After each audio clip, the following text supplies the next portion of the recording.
What's happening, family? Welcome to the show. It is Michelle Bryant here, WNOV 860 AM 106.5 FM. You are listening to Say Something Real. Let me say good morning to the bros in the studio. Got a little different flavor this morning. Let me just say, is that Byron over there? In the house. What's going on, young brother? What's going on? I'm good. Man, what's the treat? How we get you this morning? It was a blessing. Look, for me, you're right. No, Debo, and I would be remiss. It's nice to see you over there. What up, old school? How you doing? Well, unfortunately, you stuck with the second half of the Bozo with Club. Debo in here, oh shit. Did you go skip it in here? I would be remiss. I didn't come in and speak. You need to go skip it up in here. And I Is this cut, mic on? and I cut in on Jermaine. I got him first this time. So it has been a blessing already this morning. Came in and we got a chance to see Lake and OV and all of that good stuff. So I'm gonna go back and do what I was doing. But Oh my God. I didn't want to disappoint you on You this already morning. did. You already Oh, it went the other way then. Might not be in here. Right. I understand. Dude, skip right. Oh, he skipped in here too. Like when your granddaddy hear y'all talking slick and walk up on y'all. What you say now? So now that that's over, what's up, J Money? Now back How to you some doing real this morning? stuff right here. That's right. Shell, woman, it's kind of gloomy outside on this Tuesday. It is a little. It's a little overcast. However, It's a little crazy. I feel like- Yeah. Nah. I mean, but it's gonna be all right. Though. Yeah. It's gonna be You know, all right. it's supposed to warm up. The sun's supposed to come out, and I'm supposed to get energy when the sun The sun will comes out. come out. Yeah, the sun comes Tomorrow. out. I love you tomorrow. No, but you know, I'm doing fairly well. Fairly. And, you know, Fairly, okay. I just want to let you know, Shell, that this morning God has been good to me. Oh, good. Good, right. You know, See, even Byron knows that. see, It's sad see, that your MO is known see, throughout the city. see. I'm waiting for one of these pastors to roll up on you, though. I wish they come Jermaine, you on. need to stop playing. I wish they come on and I'm hire me waiting as on their one of assistant them. because You know, I can run the church. Where's Val Carter when you need Hey, Sister Carter, you don't have to put me off the organ this time. Put me off the pulpit. Where is Pastor Val when you need him? You know, where some of these folks need to just, Jermaine, stop playing. Well, I'd be remiss, Shell, if I didn't. We already had that. You had to remiss. Yeah, you ain't got to do that one. Well, Jermaine, sometimes good morning is okay. hey, but that's too short. The Lord's been too good for me. I gotta, sometimes it's okay just to say morning. See, you You ain't even what? gotta say good. You just say morning. Sometimes I feel like that when I'm playing for people at church, I feel and I start singing this song. like He's done so much for me. I cannot tell it all. home. I tell him you can't tell it all. You can't tell it all. Wrap it up. Like Don't trials come. I don't know why that song came to mind while listening I to you. feel like because you feel like going home. Grab your keys. Yeah, I mean the house. Literally. No, I mean literally. Oh. I mean the house. Oh, the house. Oh, okay. Yeah, you know, I mean, I've been seeing you up to the upper room. yeah, metaphorically. Jesus, come. I know. In the upper room. But it's something about you when you start talking. I feel like I actually bugging for that go bitch. So you just go cut me off and go home on me, huh? home. I'm just saying, I do have those moments. But you know what, bro? I'm glad that you are well. Got a Yeah. smile on your face. Yeah. And you know what? Let me take a second. Debo said it when he came in that we have Lake NOV outside our door because of all the trash and the debris that accumulates near the grates, which rain runoff should be able to run down into those systems and move along. Ours are traditionally clogged over here in this 20th and Capitol intersection. And so literally you driving with water up over your wheel well in some cases because the water is so bad. Police officers have had to come out, and you literally will see police officers getting, a stick or something out of their vehicle and moving this debris around so that traffic is not continue to be impeded or backed up. When I hit the corner this morning, Mini Lake NOV had started. Splish splash. And I was like, dang, because that means that I either have to park further down, across the way. But the likelihood is great that my pants and my shoes are about to get wet trying to make it into the studio, because it'll come on both sides that I have to enter on, from the front and the side. So we look out the window, but I ended up parking further down, was able to come up the sidewalk and get in without my feet and stuff getting wet. And once I get in the studio, I look over and look out the window and I see a brother, just, regular brother, white t-shirt, some pants on, and he got a rake in his hand and he is raking these grates. And I asked Debo, I said, who is that? And he said, oh, that's the brother that stay next door. And so I watched him hit all of these corners over here on Capitol Drive. He went from spot to spot. He was raking. He stood waiting to see if, he had done enough to move that water. And ultimately, he finished up right outside our window. And I went outside and I thanked him. I was like, hey, bro, I really appreciate what you're doing. And, he's like, oh, no, you good. And I just had this moment. I had this, and it's crazy because I had this moment. Like, I love brothers moment. I love real men moment. I love people that care about their community enough, like this my block. And yep, I need somebody to be on top of this and why this keeps happening. But at the end of the day, this is my block. And my family, my vehicles got to move through here. And while I'm not a city worker that's clearing grates, because he could have just cleared it on our side, where the station is on that corner. He did all four corners. He went across the street. He did that. So he did all four corners. And so I just had to say publicly, and I don't know this brother. I don't know his name. I'm going to make a point to find out the next time I see him. But because it's making everybody's life easier as they drive through this intersection this morning. Whereas normally the lanes would be slowed down. It'd be just one lane. People move over to the left because that right would be all jacked up.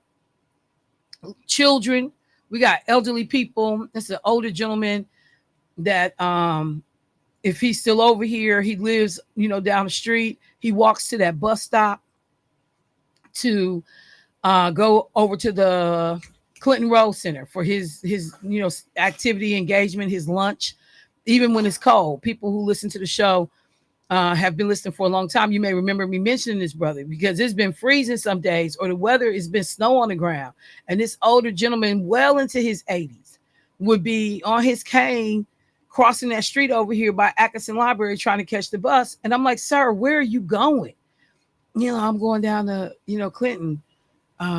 Clinton Rose. That's where I meet my friends and I have me some lunch and, I get out the house. Sir, it's slippery out here. Can I just give you a ride to Clinton Rose? And so I've just taken him to Clinton Rose because it was either too cold or the weather, the snow and stuff was too bad for this man to be outside.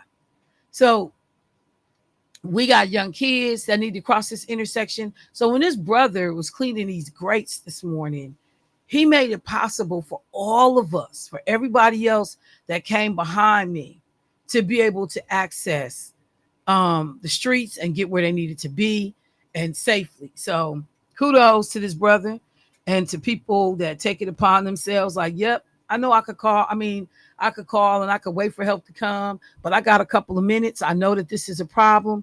And let me just go and knock it out. Because I've seen officers with nothing on their feet but their work shoes and their, they work pants, stand in that water. So feet wet, socks wet, everything, but stand in that water to clean them grates so that traffic can keep moving. So I just had to take a second to acknowledge that brother because I appreciated him this morning. Now, a couple of other quick things. A number of people reached out about FEMA wanting to get some follow-up information. People asked me to make sure I give the number again this morning. Wanted to know when was the deadline to apply. So remember, deadline to apply for FEMA assistance connected to this most recent spate of flooding that we had, November 12th, is the deadline to apply. The phone number, 800-621-3362. You can visit the FEMA site online, disaster with the capital D, assistance with the capital A.gov. So disasterassistance.gov, both the D and the A, disaster, and then assistance are capitalized. And I heard from some people yesterday, 2 people in particular, who have already received information about their claims. Claims had been approved, a dollar amount had been identified, and FEMA had let folks know your check is going to be deposited. So it is happening for some folks a lot quicker than even what we were told to expect. Go ahead and get those applications in. If you are approved, the quicker you can get things moving. So again, I've already heard from 2 people yesterday that are listeners to the show who said, and one person even sent me a screenshot of their information saying, hey, look, you've been approved. Here's the dollar amount, and the check is on its way, or, the money will be deposited into your account soon.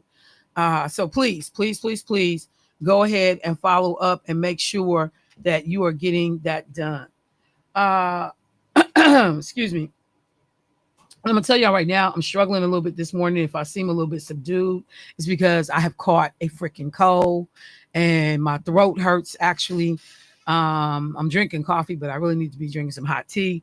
And I got a headache. So if I sound a little subdued, little congested, it's because I actually don't feel that great this morning.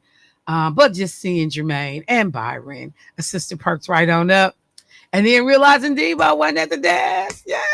Hey, well, I do that to peoples, Wait, what? Peoples. Yeah. I put the S on because more than one. With the S? Yeah, I do that to peoples, You don't need to put an S on. I know, but to describe more than one. But I do my own thing. You know that people alone means more than one. I know that, but so how? Why? I'll tell you why. Because I'm different. I say monies. I want all of the monies in the world. Amen. For all of the peoples in both families. Why you gotta put an amen behind your foolishness? I don't know, man. I mean, I sound like one of them quartet singers that be, starting before they, You do know people is plural. I know, but I say peoples. For all of the peoples in Radio Land, I need all of the monies. Amen. Young people on your way to school. I need you to go to school. Actual teacher. Not person. Actual teacher. Young people. How many peoples is in the class? They would tell you none, baby. That would be none. Hey, but seriously, man, I'm gonna stop playing like that because people are gonna think. They already thinking. It's too late. So, peoples, it's I need you to keep thinking it. They already. Send me your monies. Somebody asked me, did I hear that today the county exec will announce a live site for folks to go in physically and apply?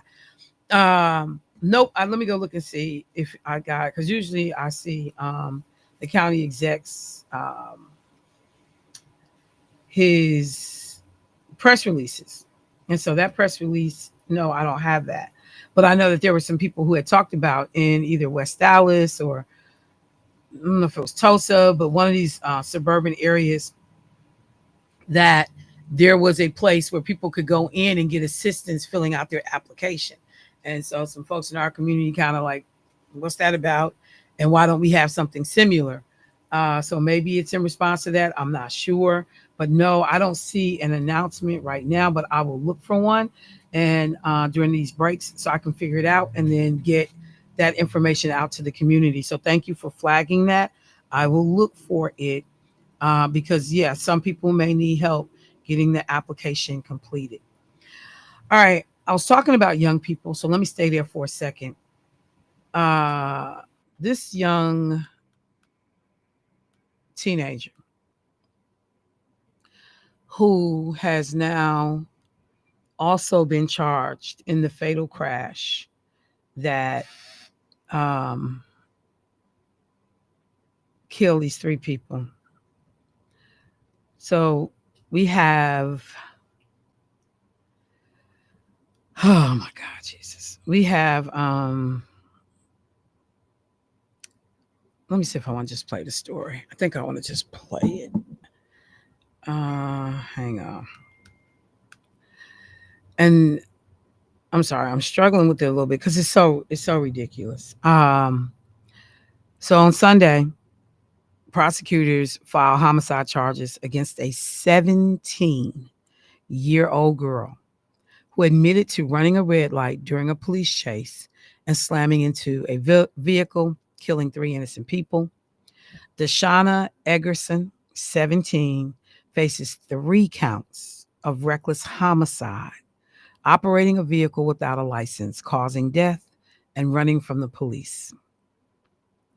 The police arrested Eggerson at the Children's Wisconsin Hospital an hour after the September 16th crash over near North 35th Street and West Valete. The search warrant identified Eggerson as one of 3 people in the Dodge Journey, which was captured on camera running the light and crashing in that area. They saw her climb out of the passenger side window as the vehicle came to a rest, flipped over with the driver's side of the vehicle on the ground. The complaint says her shoes were later found on the driver's floorboard of the Dodge Journey. The impact killed 3 people. Claire Moo, 50, Moune Taw, 21, and Carla Krimu, 15, who were in the vehicle that the Dodge Journey crashed into. This was a family that was heading home from a soccer game. Officers at the scene recalled Eggerson suddenly yelling, "Who did I hit?" And then, "Who the blank did I hit?" the complaint said. Moments later, the complaint said Eggerson told an officer she was a passenger and claimed that someone named Trayvon Lawson was actually driving the car. Lawson, who was 19, is charged with gun possession, bail jumping, and driving a vehicle without the owner's consent. According to the criminal complaint filed on September 19th, Lawson admitted to driving the vehicle from Elkhart, Indiana, where he had just bailed out of jail in a police chase in that jurisdiction. So you just got out of something in Indiana that is similar, a police chase. And you get to Milwaukee, you're on your way back, and you get to Milwaukee and you're involved in something identical. But he said that Eggerson was behind the wheel in the deadly Milwaukee crash. Both criminal complaints say a 16-year-old who was in the vehicle with Lawson and Eggerson identified as a 17-year-old driver with Lawson pointing a gun at her. So let me go back and say that again. Both criminal complaints said a 16-year-old who was in the vehicle with Lawson and Eggerson identified the 17-year-old as the driver, with Lawson pointing a gun at her. Okay? The 16-year-old indicated that approximately 10 minutes before the fatal fleeing, Eggerson and Lawson switched seats. And Eggerson was the one driving when the police attempted to pull them over. So he had been driving. And then they switched seats. And the 17-year-old started driving. And Eggerson was the one driving when the police attempted to pull them over. The 16-year-old indicated that while Eggerson was fleeing from the police, Lawson told Eggerson to, quote, drive, and also told her, quote, don't stop, while he had the firearm in his hand near the middle of his body and pointed it in the direction of the 17-year-old, the complaint said. So this is what I vaguely touched on yesterday, that we were hearing. Oh, no, I was talking to somebody else about this, that we were hearing that the young woman who was driving the car, who ends up hitting this family, actually had someone in that car holding a pistol on her, insisting that she keep driving. Eggerson's criminal complaint says she continued to deny driving until a detective showed her a body camera video from the crash scene, which captured the "who did I hit" moment. The complaint said she changed her demeanor after seeing the body camera footage. It's amazing how body camera footage can be produced readily when you're trying to prove something, but you can't come up with no body camera footage when y'all trying to defend something. It's amazing how quickly body camera footage becomes available. But anyway, Eggerson's criminal complaint says she can. Oh wait, no, that's not it. The defendant admitted that she was the driver of the journey when it fled from the police, as well as when it crashed. The complaint said Eggerson could foresee a crash was about to happen and did nothing to avoid it. Regarding the crash, the defendant stated that she saw the other vehicle coming and pushed the gas pedal harder because she knew it was going to be a crash, and she let the mother blank hit. So I'm going to read that again. Here I come, Jermaine. The defendant stated that she saw the other vehicle coming and pushed the gas pedal harder because she knew it was going to be a crash, and she let the mother blank hit. She also admitted that she knew she went through a red light. She's facing 168 years in prison if convicted on all 9 felony charges. And Lawson has 3 felony charges against him. He's looking at 20 years if he's convicted. Jay, you want to say something? Yeah. Just listening to that just did something to me. First of all, it's proof. It's proof, man, that this guy pretty much made her drive like that. Because when you're, first of all, you got police behind you, so that's fear number one. Then you got somebody that's pointing a gun at you. You got 17. You're 17 years old, so your experience with driving fast and all that other stuff you don't have. So on top of that, you got fear operating under adrenaline, and you're driving, trying to get away from the police, and your life is in danger. So when you're at high speed like that, of course, though, you can see the car coming out of your peripheral or however your view is, but you don't have time to stop because you're going so fast. So even if you do push on the pedal to try to stop, you're not going to. It seemed like she pushed on the pedal to accelerate. Like she decided that, yep, I see this accident about to happen, and I'm just getting ready to ride into it. But what sense do that make? It doesn't make sense. But if I'm just saying, if you go by her wording, she saw the accident happen and she pushed on the gas. But did they trick her into, see, because you got to think too, this is a 17-year-old child. How do you end up? So how did you word the question to her when they're talking? Exactly. Yeah, no, I mean, it's a lot going on in this case, and that's why I wanted to bring it up. Look, y'all, I got to take a quick break. But when we come back, I wanted to definitely have this conversation, hopefully while some young people are still up, moving around, getting ready for school, because it's just so easy for your life to be over.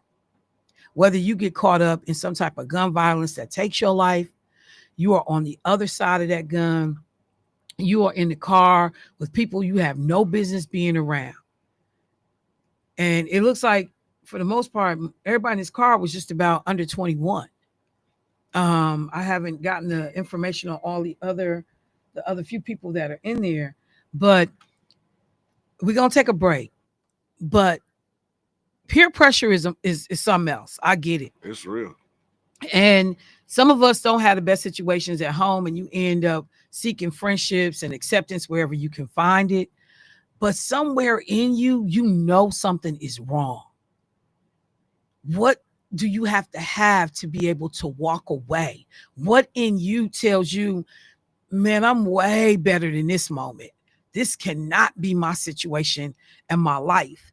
And how do you find what you need to walk away from people that you could see it? Most people can recognize stupid.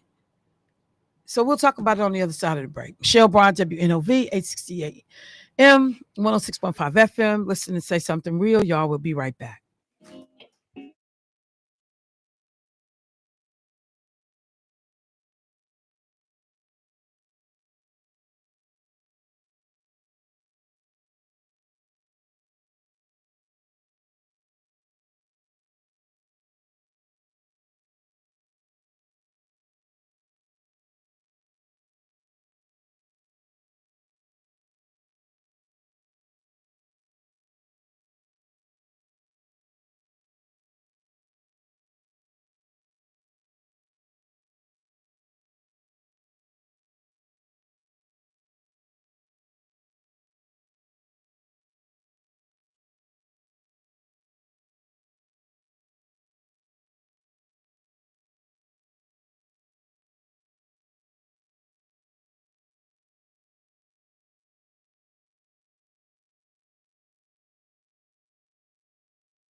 So taking a moment to talk about this case that's gotten a lot or garnered a lot of attention. In fact, it's actually getting national traction. We are looking at this young lady right now on a news story that's playing here in the studio. And, she is 17 years old. That is a child by all accounts, no matter what we try to talk about, age and but mentally, this young lady realizes it's a wrap for her. Her life is over. It is over. 3 people have lost their lives. I don't know if that was the entire family, but it certainly was a family that was on their way home from a soccer game. And the decisions that get made all along the way, that put this young woman or this young 17-year-old in this situation. The other young lady that's in the car with her, I was looking at a video from a fight that took place in downtown Milwaukee maybe a week or so back. And there were young men, attacking another young man.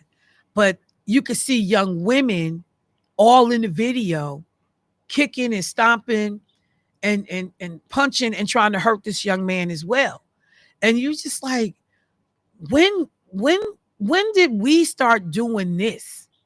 Some of these young girls, like, how do you make these choices and these decisions?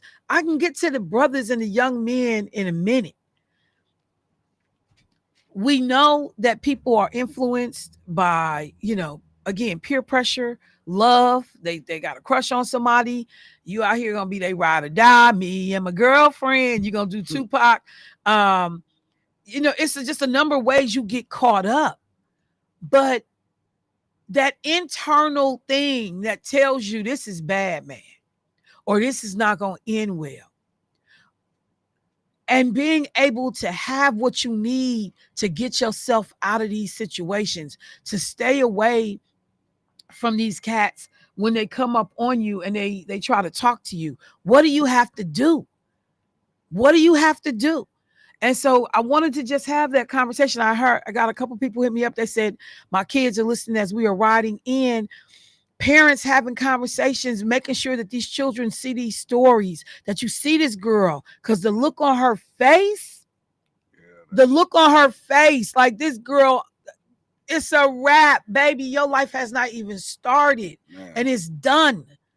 And that you are facing more time than the dude who was holding the gun, who had just got out of the situation in Indiana and got you out here involved in this high-speed chase. Like y'all had just switched places. Man. Yeah, So then you got to go back to the parents and the home situation. And I'm coming. I got a call on the line. I'm coming. But I just remember saying to people, it's days when your children are going to hate you because you putting down the law in your house. You can't go here. You can't do this. You can't hang out with so-and-so and so. You're not going to be, over here.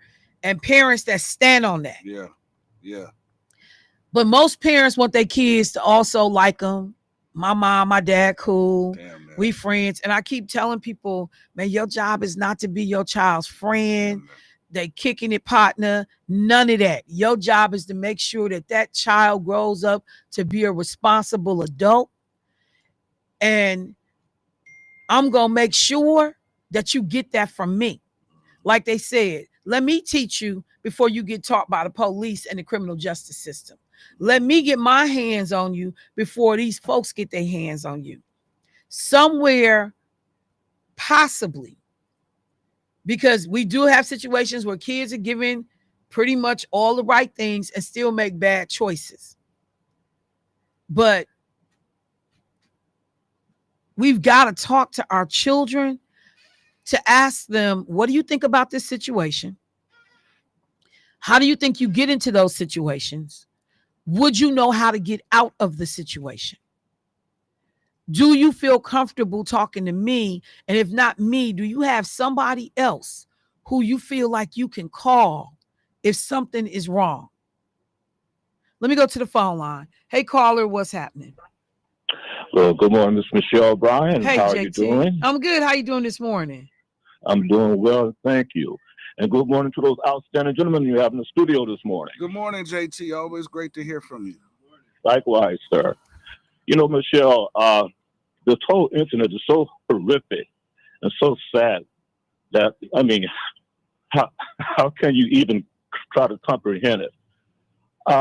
However, what I wanted to say is when it comes to this district attorney, these district attorneys, especially up under John Chisholm, you have to be careful what comes out their mouth because it's very difficult to see this young lady being scared in the first place. Maybe I know she shouldn't have put herself in that situation, but she's 17, hanging out, right? But the fact is, she got somebody pulling a gun at her. She's already scared, running from the police. All of a sudden, her brain is going to switch around and say, "Oh, let me hit this car." You know, so let me speed up and hit this car. Sometimes these district attorneys add stuff to the conversation to make their case stronger against someone. Yeah. If she said that, show it, because normally when they interview someone, they normally have a video camera in the building somewhere looking down at the interview room. So when a person says something, they can just prove it right then and there. Mm-hmm. So she said that, show that video of the interview. If you didn't have the interview, then you normally have a little pocket recorder where you record the interview. So if she said that, prove it, because I do not. I'm sorry, I'm biased against these racist white police officers because I've been dealing with them, you know, looking at them all my life, and I know how they do black folks. I know how they lie on us and try to say something we didn't say, that's to make their case stronger and stuff like that, and charges against the person. Because it's just interesting that she's going to be scared with somebody pointing a gun at her. Exactly. All of a sudden, her brain is going to click to something. Oh, let me just run and crash into this car as fast as I can. Right. Even though that situation is so sad, and I feel sorry for the family that happened to. But that usually happens when you're doing some mess like that, especially running from the police. But yeah, Michelle, she said that let the district attorney prove it to the community, because I don't believe it. I'm just sorry. I just do not believe she would say something like that all of a sudden from out of nowhere in that particular situation. Man, so they have a way. So they have a way to prove it. So prove it to Mr. District Attorney that worked under John Chisholm. We know who John Chisholm's about. So I just want to put that out there, Michelle. And everything is so sad. But thank you for accepting my call, dear. No problem. Thank you, JT. So let me just make sure people understand the current district attorney in Milwaukee, from Milwaukee County, is actually a man by the name of Kent Laverne. Now, certainly Kent Laverne, who has been with the DA's office for, you know, a long time, probably over 20 years. He certainly worked under Chisholm. He succeeded John Chisholm, but Kent Laverne is the new district attorney in Milwaukee County. And one of the things, I went back to go pull it up because I remembered this interview that he had done over at the Milwaukee Press Club, in which he talked about the fact that there was this thing that came out called Milwaukee County Court Watch. And in that information that was released by them, they said that in reckless driving cases, judges gave lighter sentences than prosecutors recommended 69% of the time. Laverne said prosecutors will continue to make recommendations for tougher sentences. So this was one of the things that he actually, you know, has talked about, paid close attention to. We have had all of this, you know, stuff done here in the city in terms of remediation work to deal with the roads, to make them so that it was difficult for people to do reckless driving, participate in these unsaving driving practices, high speed chases, whatever you want to call it. So this was on his radar. I will just say that. I do believe that if this man was holding a gun on this young girl, that some of that has to be factored in, that she can't bear the brunt of this alone. The fact that you could be a 3-time felon in possession of a firearm, just having come off a high-speed chase, that literally she had not been driving, it seems like, by all accounts of everybody in that car, up until maybe about 10 minutes before the high-speed chase ensues, that some of those factors need to be considered somewhere in there. But the other side of this, the ugly side of this, We've seen two people decide to go and rob a bank. It happened here in Milwaukee. And let's just say Michelle and Jermaine decide we're going to rob the bank. Set it off. Set it off. I can't stand you. So I'm going to let him set it off. So Jermaine gets there and the plan goes left. And Jermaine ends up shooting the security guard. That sounds about right. Mr. Set It Off shoots the security guard. The man dies.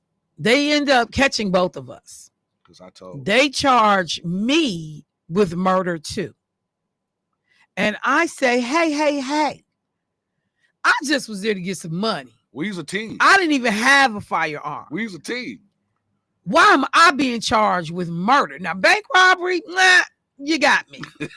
You got me. But murder? And they say you were there. Had you not been there doing that, this would not have happened. So you catching the case just like Mr. Set It Off gonna catch the case. That happened at a bank right up here off of 76 and Capitol. Sure did. And that brother ended up catching a murder charge. Sure did. Look, people like, yep, I remember that. Yep. It happened. And so just by virtue of the company you keep, Yeah. you can catch penalties. And you know, and our family and our parents tried to drill that in our head all the time. You judged by the company you keep. Yeah. Let me go to the phone line. Hey, caller, what's happening? Hello? Good morning. Good morning. Can you turn them up, John? Yeah, I got you. Hey, bro, how you doing this morning? What's going on? I'm hanging in there. You know, this situation with this young lady, 17 years old. Hang on, you got us on speaker? Yeah, speaker. Let me fix this. Okay. Can you hear me now? Oh, yeah, you good. That's better? Yes, sir. You good. Yeah, this young lady, hello? Yes. Yeah, the young lady being 17 years old and the things that she went through, that's horrendous. I mean, just terrible. And me as a father raising a young teenage daughter in high school, I talked to her yesterday about the very thing of being obedient. So you get ready to get your driver's license.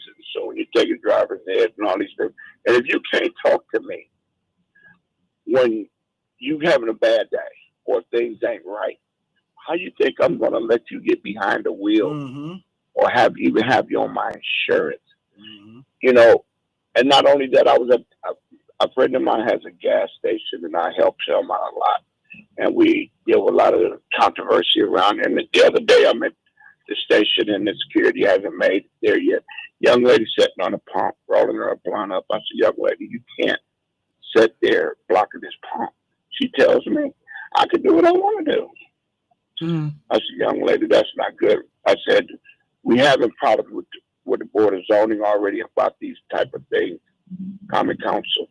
I said, and if we don't get you to move or call the police, it's gonna charge against us.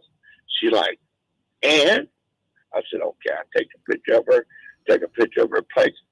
They don't care. These girls do not care.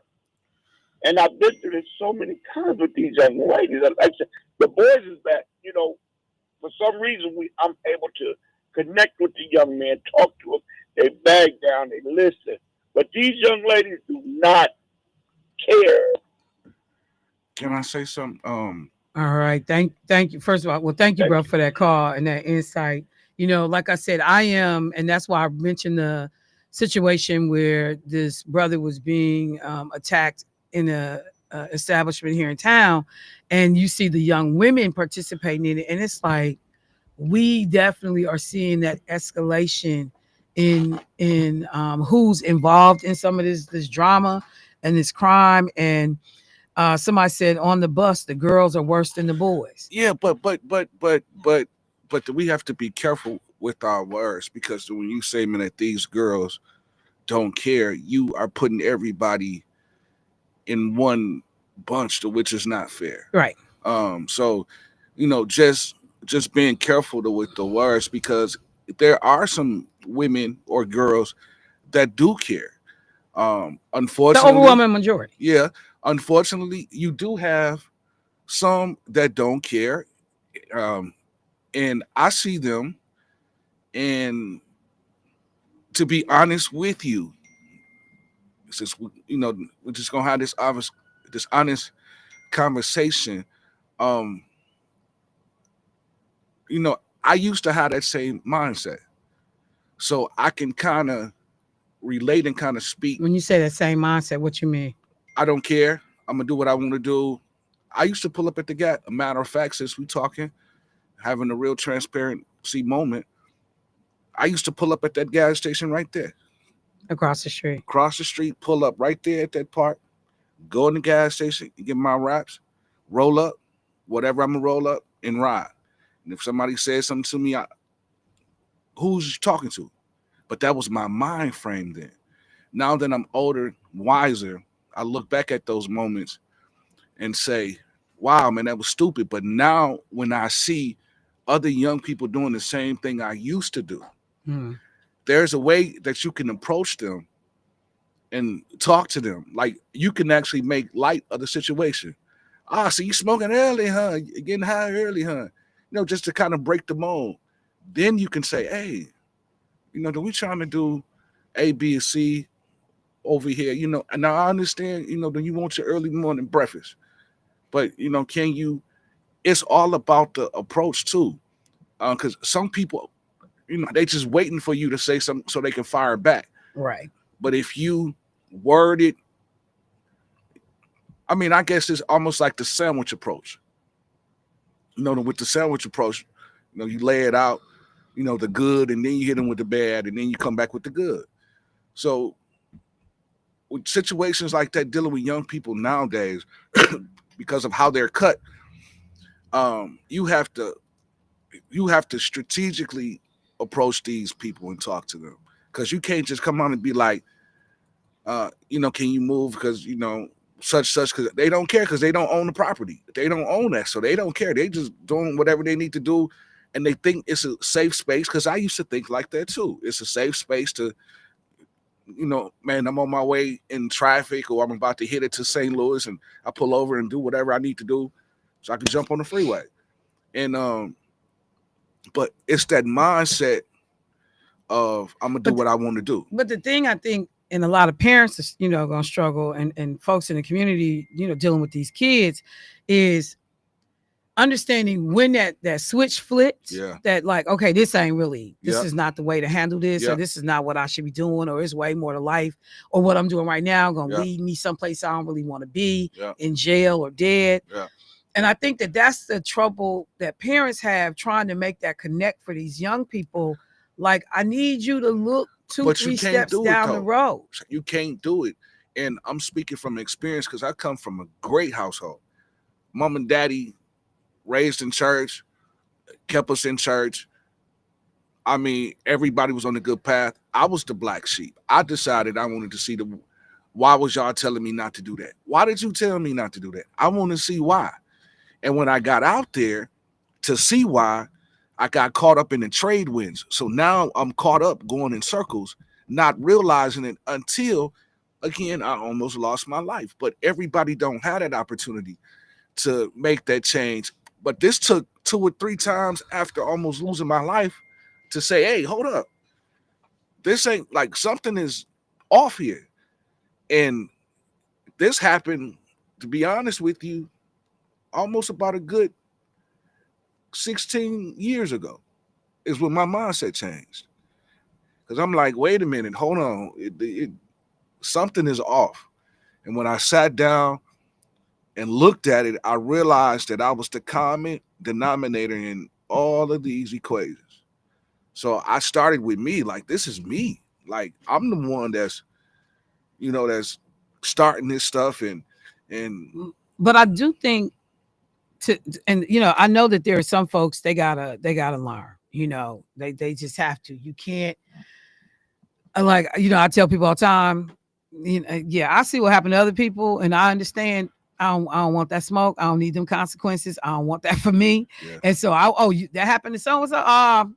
Lesson learned. I don't need to do it. I saw you. Yeah. And there are other folks like the old folks used to say, you don't believe fat meat grease. Yeah. Or, you want to see it for yourself. Yeah. And they step out there anyway, trying to bridge that gap and help. That's why I remember the Scared Straight programs. I remember what they did. Like I will forever remember, this is your brain on drugs. Yeah. And they cracked that egg in that skillet. Fine, that stayed with me. Yeah, even to this day. Exactly. When I saw that woman fall down them stairs in that video they showed us in school when I was in New York in grade school, and this heroin addict, I can hear Kiara now. She was on that heroin. Was that lady fell down them stairs like from an OD? Yeah. Man, it was the ugliest, scariest. You ain't got to worry about me. Yeah. But that's the type of person I am. I don't have to do it. I saw you. I saw it didn't go well. But those kids that,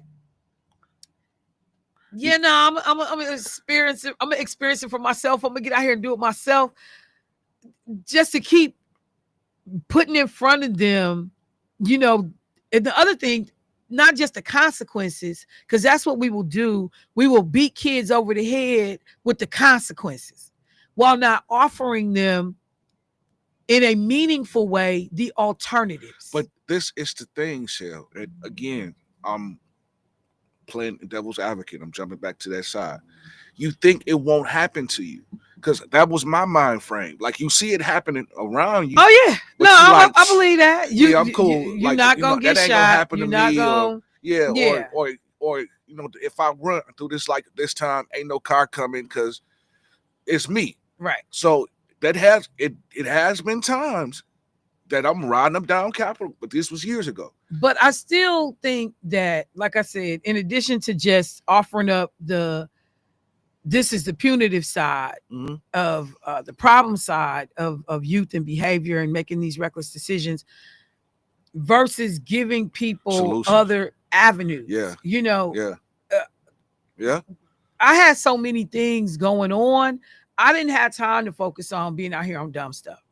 I knew, like, you getting to visit places, have opportunities, get to travel, like either opportunities I created for myself or things that my parents and my grandfather was able to finance and put in place. So you get to go and do certain things. I just know that we're not offering children enough of the glimpse of the other side of life. Right. They get so mired in, the dysfunction and the trauma that this just becomes life. This is what it is. And you accept it and you deal with it. It's supposed to happen. We talked about young brothers who didn't anticipate, I'm going to make it to 40. While I'm out here, man, I'm going to do my thing. I'm going to turn up. But bro, do you understand everything you leaving on the table? If you check out at 21, check out, whether you check out in terms of death, check out in terms of jail, but you tapping out.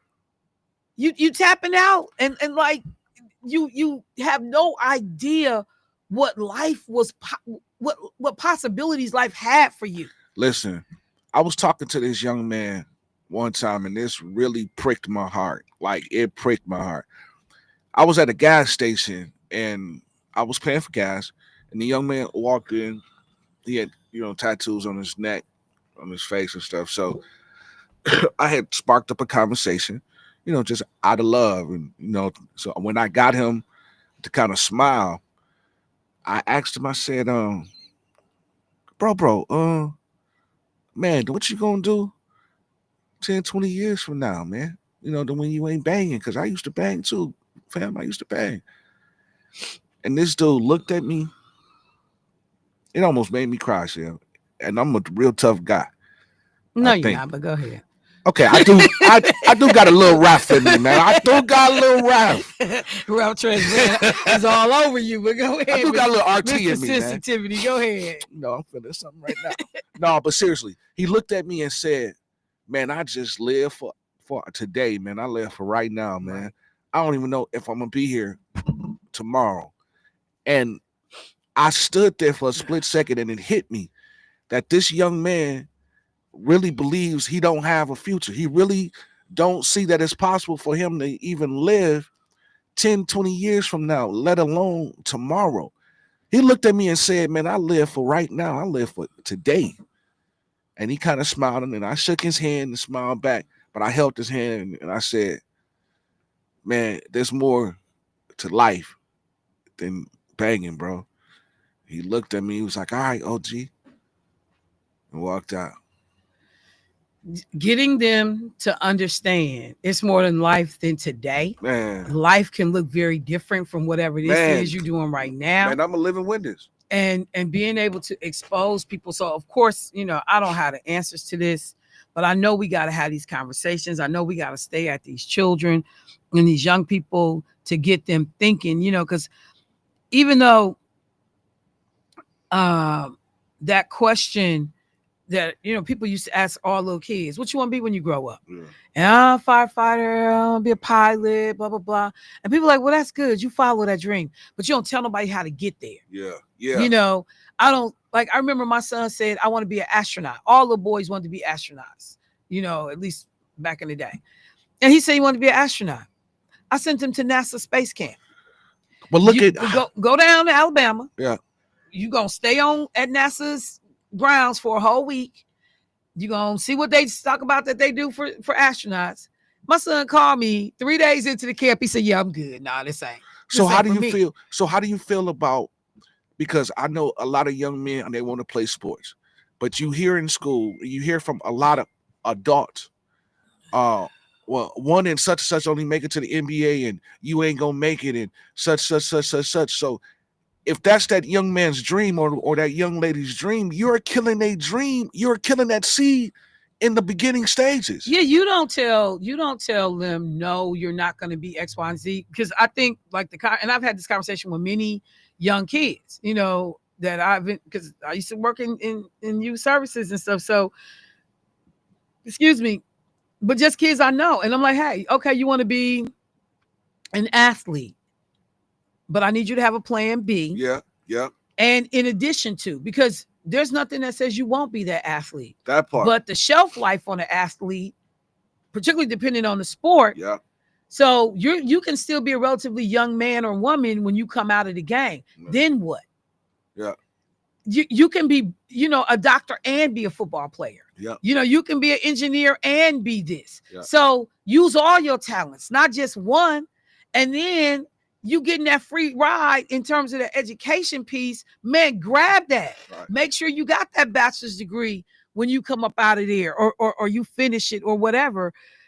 But we got to be willing to make sure that these young people get exposure, because too many of them see nothing.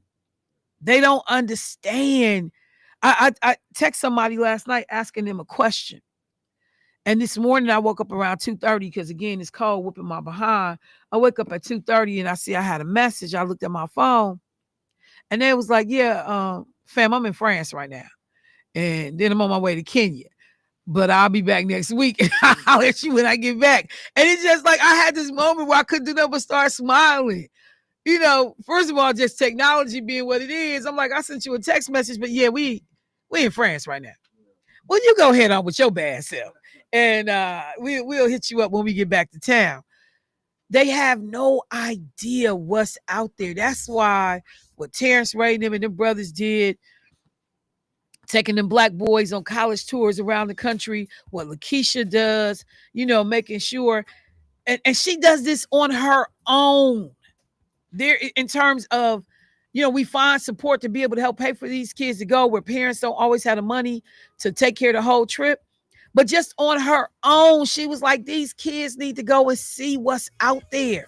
You need to go explore and see the options. That girl ain't got no kids. She ain't got to be worried about taking nobody on no college tour. But committed to the idea of higher ed and exposing you. Let me go to break. I'll be right back, y'all.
Welcome back to the show. I will bring y'all in Oh, on man. what I'm laughing about in just a Oh, moment. man. Let me get this caller though. Hey caller, what's happening?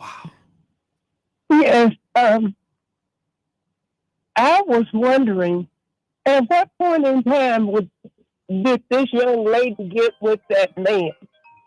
Um, Nobody looked at the circumstances of how they got together, and they had to have been able to go onto the expressway and see their interactions and what was going on through cameras to get all the way to Milwaukee. Another thing, at what point in time did the police start seeing them? uh, Maybe the reason that they actually changed seats at that time.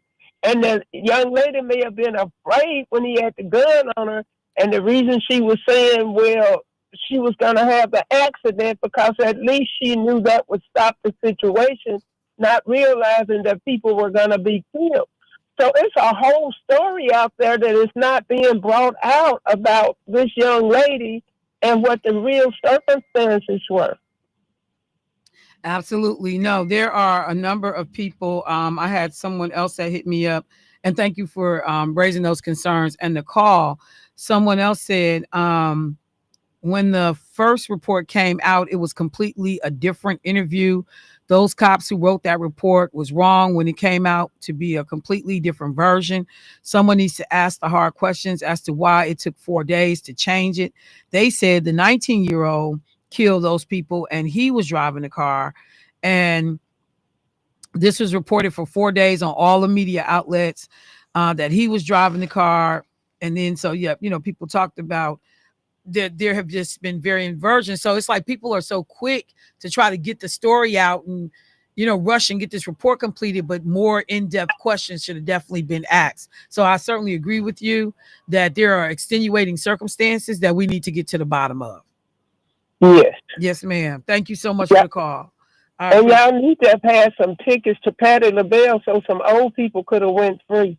I don't know if we had any at all. I don't think we had any at all. Oh, Okay. well, I'm 74. I sure would have wanted to see that. You know what? You and your walker can stay right at the house. And turn Patti LaBelle, your cassette, your 8-track of Patti LaBelle. You can turn that on at the house. Call me, I'll come over. Look, y'all, I know who this is. That's why I'm talking crazy. All right, God bless you and you be blessed today. Yes, ma'am. You too. Tell myself, I'm 74 years old. I want to go with her. People don't let me whipping that age card out on you in a heartbeat. I'm Yeah. 74. Well, I'm going with her because we ain't gonna have to stand in line. We going straight to the front of the line. We getting in. Mother, you want to go? I'm gonna pay for your ticket. We gonna go. Well, Ali Sadiq said when his son said he wanted to go see Earth, Wind, and Fire. Ali Sadiq said, "You want to see Earth, Wind, and Fire? Oh, let's go." He said, my son was the youngest person at the concert. I know, because I was the second youngest person at the concert. And he took the mic cord and put it around his nose, looking like it was an oxygen mask. People was bumping people with their oxygen tanks at the Earth, Wind, and Fire show. All right. So, a couple of things. Let me speed up the rest of this morning. Number one, wanted to make you all aware that there is going to be a event being held over at Marquette University. Folks have raised questions about the process and way the appointment for the Office of Community Wellness and Safety came about in terms of Adam Purcell being selected by the mayor of Milwaukee to have this position. So there was a haphazard attempt on Facebook a little while back to be able to introduce the community to Adam Purcell. I know I criticized just the visual of it. Yep, you can get to the substance of what it said and acts, but it just looked like it was thrown together last minute. You got Judge Mosley sitting there asking questions with a literal stool in front of him, holding his papers as he tried to moderate, this conversation. And so there is going to be, I guess, a more formal opportunity for the community to, quote, get to know Adam Procell. And this is happening in October 21st, at Eckstein Hall. It's a 1-hour event, 12:15 to 1:15 at Marquette University Law School. You can go to their webpage and register for this event. So for folks that have not had an opportunity to see Mr. Procell, want to hear from him, you have an opportunity and chance to do this. I did sign up to attend. So I just want to make the public aware that this is available to you and it is an option. While I was talking about young kids and young people, let me also take a second to mention something that Jermaine shared. There had been a young girl here in Milwaukee who had been missing since August. I think she was 15 years old. There was a young lady, young girl, young woman between 15 and 20, is what the police estimated, that was fatally shot over on Silver Spring Drive in Milwaukee on yesterday. On the 21st. So it wasn't yesterday. It was on Sunday. Her name was Azoria Jones. Died of a gunshot wound. Happened around 10:19 p.m. She was pronounced dead at the scene. She becomes the 18th victim under the age of 18 to die by homicide in Milwaukee this year through September. And then we are getting reports behind the scene that she may have been the young girl that was identified as missing back in August. The way this young woman died, it seems like it was absolutely horrible. And you're just trying to figure out what's going on with these kids. They out here on the streets. We talked about the situation we had here at the station last week with the baby, 16 years old, who was homeless and looking for help. So to stay vigilant, pay attention when you see these people. If you see something that looks off or weird, call the police. It's better to err on the side of being incorrect than missing an opportunity to help save a life. So I just wanted to make sure that I mentioned that, because your life is cut short before it even begins. 15 years old and you are gone. 15. So they're saying, someone said, Michelle, the news said yesterday morning it was a male. So maybe this is a different situation, but right now they have the name of the 15-year-old Azaria Jones. Okay. So let me turn my attention to a couple of other things. One real quick, I said I would tell you what I was kind of smiling about when we came back from the break. Jermaine shows me videos all the time. Hey sis, did you see this? Hey sis, check this out. And so there was a video that was put out about the Miss International beauty pageant for 2025. And there was a lot of consternation. So this was Miss International Queen was the name of this competition. The Miss International Queen project. I'm trying to see. So a woman wins, a black woman. And the runner-up was, I think, a white female. And everybody, the women that were in the pageant, all rallied around to support the white woman who won. Who was the runner-up. None of them celebrated the black woman who was the winner. And so, Jermaine was like, man, look at this right here. This is like crazy. So the first thing, I did is like, well, let me go see if I can find it. But now, Jermaine, I have a twist even to what I shared with you. Oh, wow. Because I said, well, the winner is trans. And Jermaine was like, wait, what? And I said, so I'm thinking, was it a trans woman who entered this beauty pageant? And then you beat out women that were biologically born women. And then they like protesting that kind of. But what it was now, Jermaine, that I realized is that the whole pageant is a trans pageant. What? So now that puts it back in the frame to the racial piece of it. Why was the winner, Midori Monet, ignored by fellow contestants?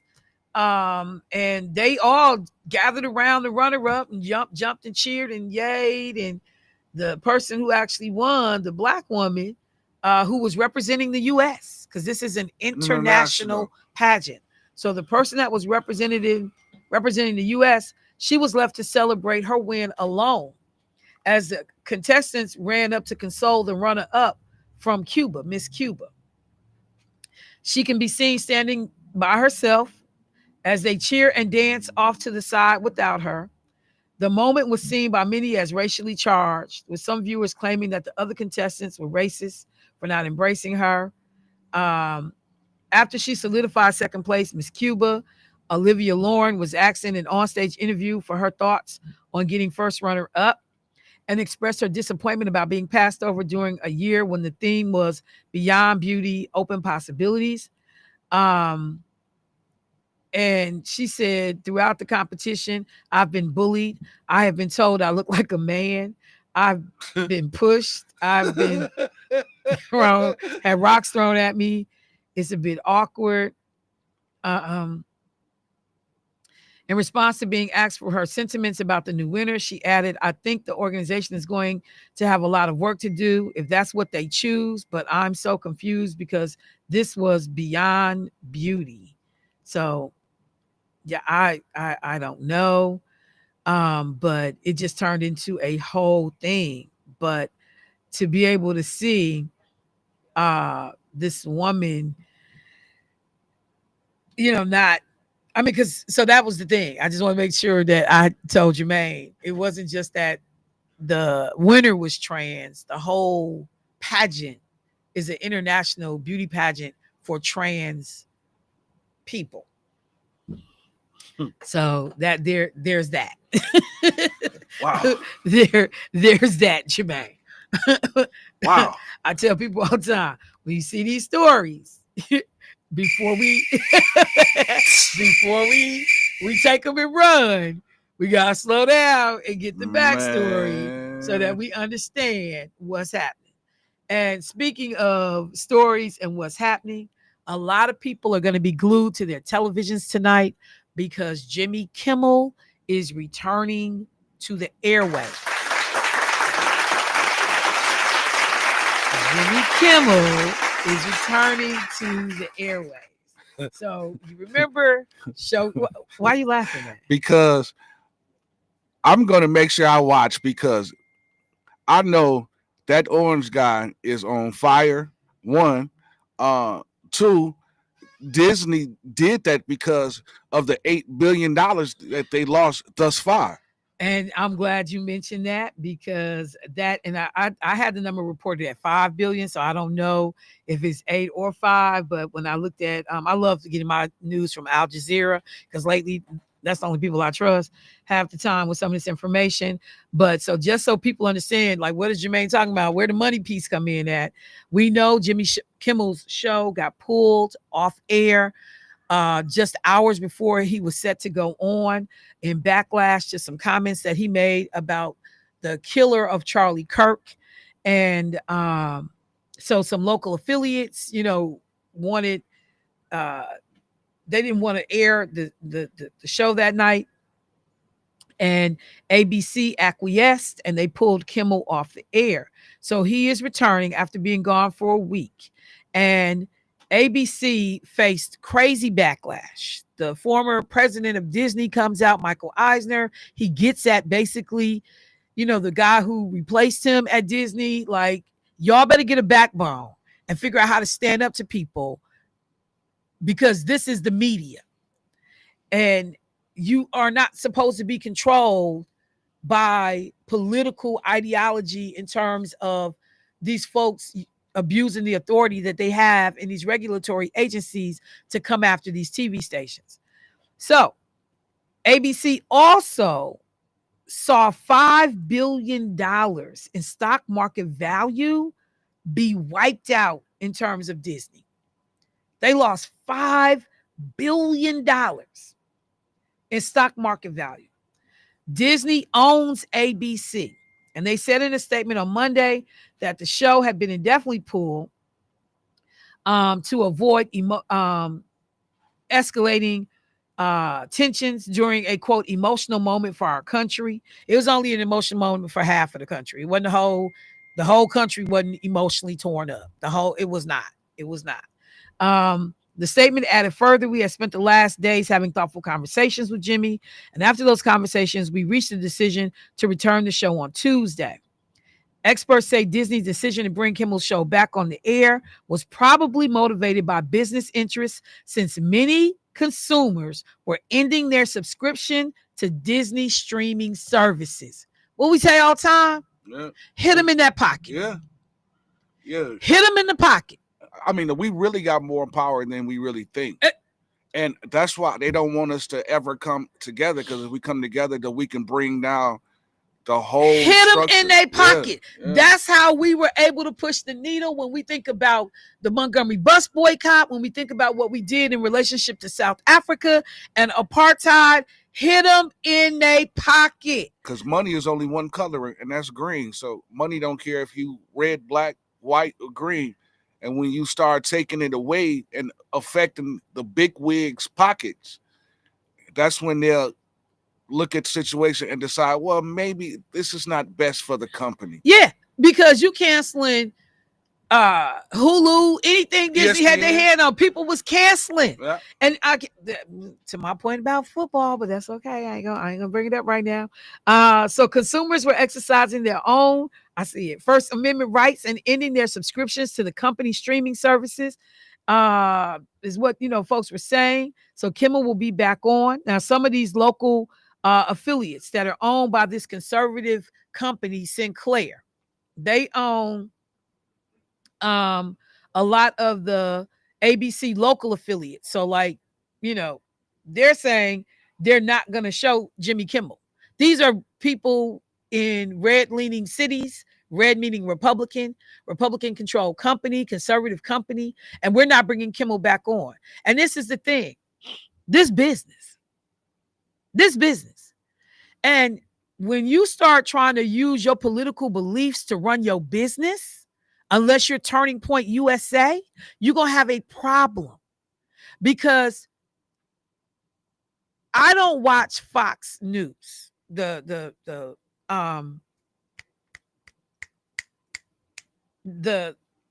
can't think of the word, the news outlet, Fox News, cable network. That's what I was looking for. I don't watch that because all they do is lie on there, and they're outrageously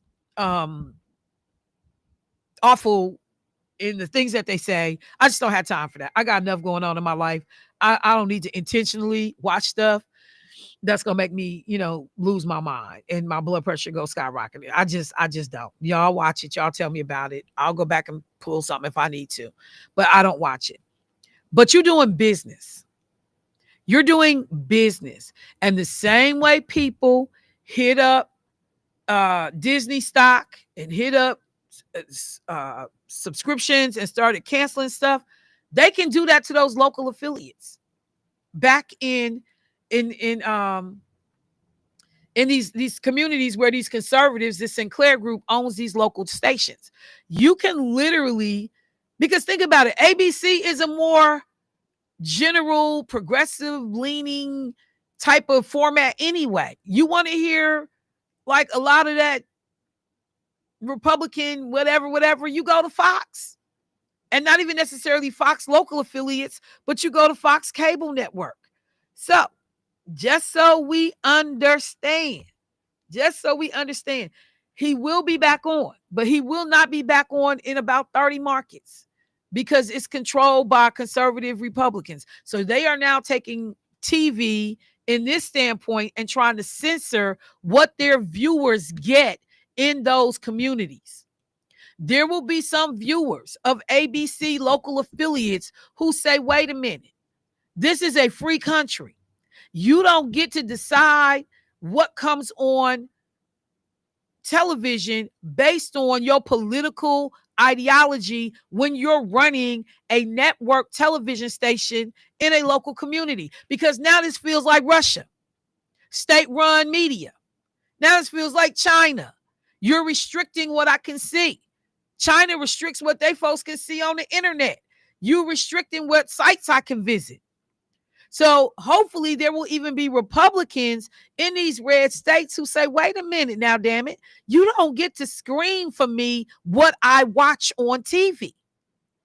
Give me the ability to discern for myself what's good and not good. You taking that away from me. The people that don't want to watch Jimmy Kimmel, they don't have to watch Jimmy Kimmel. But why do the owners of these stations? Because Jimmy Kimmel now, what's next? Because you own the station. What's next? What's next? So we don't like, Law and Order. That can't run on our local affiliate. We don't like, I don't know, Sesame Street. That can't, whatever it is, that's not the business that you're in, which is to determine what makes it to the airwaves. So we will see. We will see. I love that Donald Trump got to eat crow, because he was doing the damn bald-headed man happy dance. Oh, I'm sorry, comb over happy dance. He's gone, he's gone, he's gone, he's gone, he's gone. Yeah, he's gone. He was just doing a little happy dance. What you gonna be doing tonight? What you gonna be doing tonight when the show come back on the air? Shouldn't have never been taken off, but what you gonna be doing tonight? What is keep our eyes on the FCC chair, because you basically thought your job was to decide what content got brought before the American people. So now we're gonna have to watch the FCC chair, because now it's your move. Now it's your move. Now it's your move. So keep paying attention. But when I say folks was canceling them subscriptions, 90 going north, understand that that's exactly what happened. So I got to take a break, but I just want people to understand and appreciate. Jermaine said it. Y'all have way more power than you think you have. And the thing that I have found to be the most effective, call folks at Target and ask them, is when you hit folks in their pocketbook. Money talk and everything else walk. That's unfortunately, we don't do stuff because it's the right thing to do. We do stuff when it hurts our pocket. I'll be right back.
Family, welcome back to the last half hour of the show.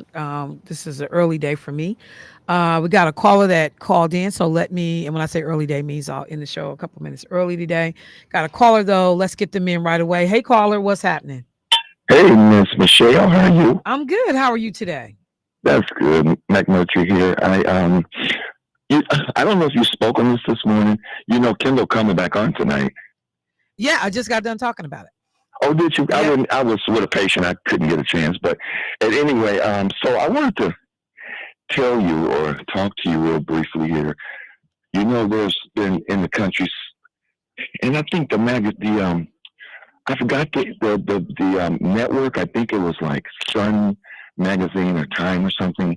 They had reported a 6.3 increase in Black women unemployment.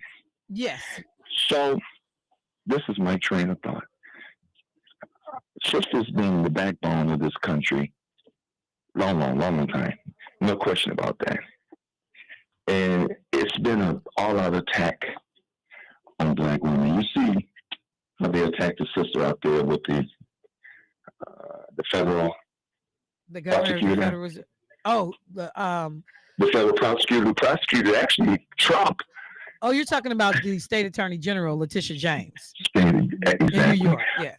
I think the Supreme Court didn't really find any probable cause to go forward. If I'm wrong on that, let me know. But at any rate, this is my proposal to my community, and it would be a blessing if it could go viral. I'm thinking I've already designed one. I do a lot of artistry, things like that, but I got something in mind of billboards where we need, as a community, to set up X amount of dollars and purchase a billboard. In particular, right there, coming into Milwaukee, and maybe over by the Market Interchange or the stadium there. So, and basically speaking about freedom of speech, and maybe kind of be more generalizing it so it don't look like we're, because sometimes people put their thumbs down, but when they know it affects them too, I'm talking white folks, they kind of maybe embrace it. I use that because I had a flower shop down on Wisconsin Avenue about 2023. I closed it. Why? Because when I went to the brick and mortar, I just couldn't get the business because the white folks will come to the door and they're looking at it, and then they'll see me working it, and then they'll keep going. So, we certainly segregated here. So what I did, I hired a white girl for, I don't know, a few weeks. My business probably increased 20%. Not a big hit, but 20%. And so the long story short, I just made a decision to, kind of let it go because I wasn't feeling downtown like that. I just, I didn't have the capital that I wanted in terms of really, it was a beautiful place, don't get me wrong. So I say that to say this. I just basically want your thought on that billboard. And if it's reasonable, because I can't go nowhere without the community behind it in terms of getting this to the White House, one way or the other. Because what I heard this morning is that wasn't the FCC who shut Kimmel down. That was two ABC, what do you call them folks, contributors or whatever, that convinced the feds to do that. So, and plus Disney, you ain't gonna really mess with Disney because they're bigger than life. So, that's kind of my thought this morning, dear, and I appreciate you, of course. And we'll talk down the road, okay? All right, thank you so much. So just so we are clear, Disney succumbed to pressure, outside pressure. They are in the process of some other deals that they are looking at getting regulatory approval for, but they succumbed to pressure. The FCC chairman was very vocal, talking about what he saw as his role to protect Americans from progressive leaning, conversation, da, da, da, da, da, da. So this was not Disney acting on its own and making a decision like this. This was outside forces and pressure. Someone was listening and they said on the billboard idea, understanding who owns the billboards. So we are giving money to people that traditionally don't support us in terms of this community as we post these things, although you still have to do marketing and outreach, to be able to talk about the effectiveness of it. And this is the sad part. And it was kind of couched in his comments. Nothing becomes legitimate until white folks co-sign for it. Think about that. Think about that.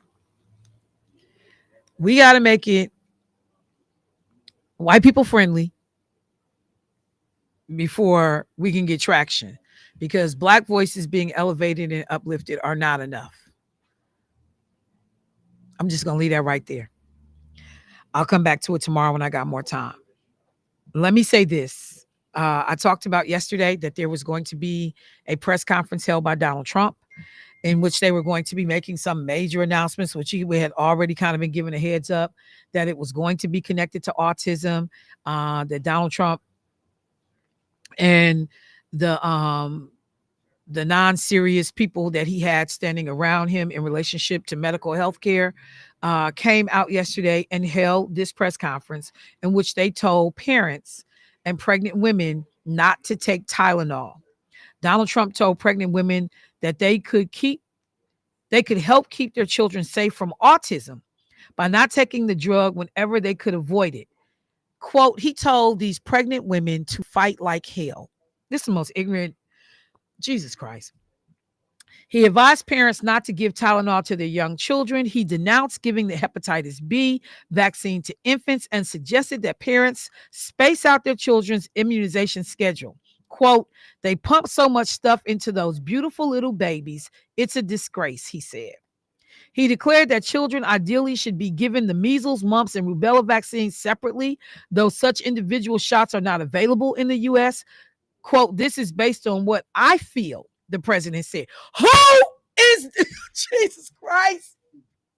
Jesus Christ. What is wrong? Oh my God.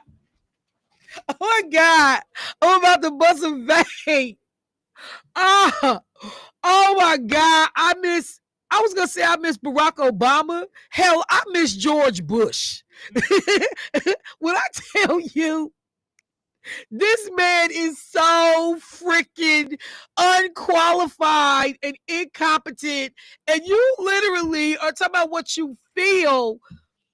You got people who have committed their life to medical science and research, and a bobo stands up at the mic and says, this is what I feel, and you are impacting public health policy.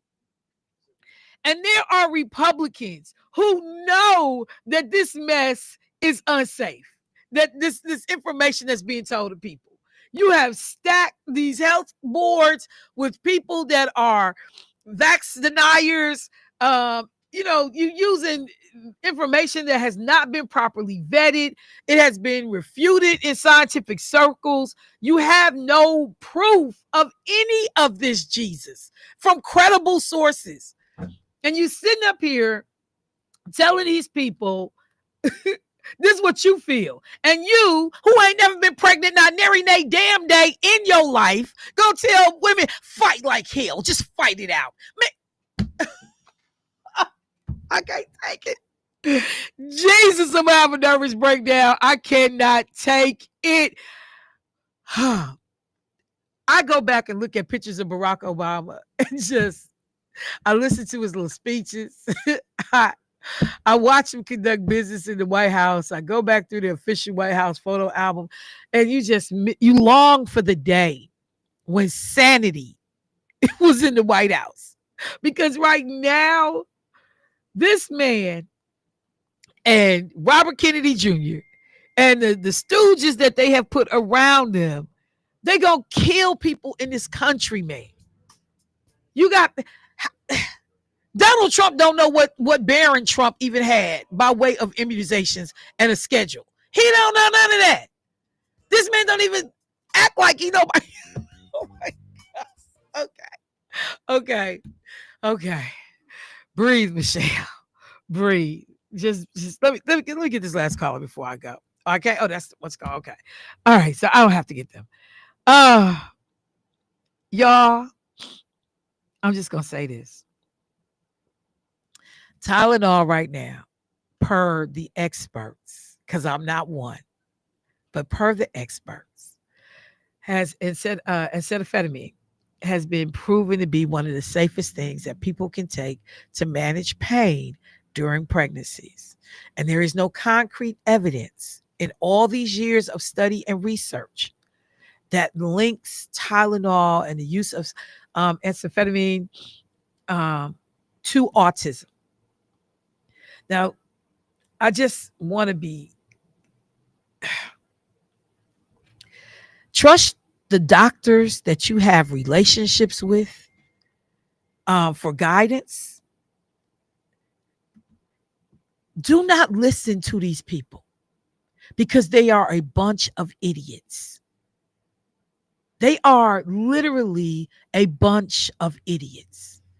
And the idea that our U.S. Federal Drug Administration is being run by the most incompetent person and the most incompetent people in the history probably of these organizations. Jesus. But this is a point, as I close, where there are some things, it's not red or blue, it's just facts. There are some things, it's not Republican versus Democrat, conservative versus progressive or liberal. It's just facts, y'all. And it will require Republicans to tell the truth. There have been some Republican doctors who have stepped up, but it will require Republicans to say, on this is a clown show. That's the show for the day. I'm getting ready to go get me a Tylenol because I got a headache from Jesus Christ. Byron, it was a pleasure having you in the studio today, young brother. Of course. Old school. Now you old school since Debo. Triple OG.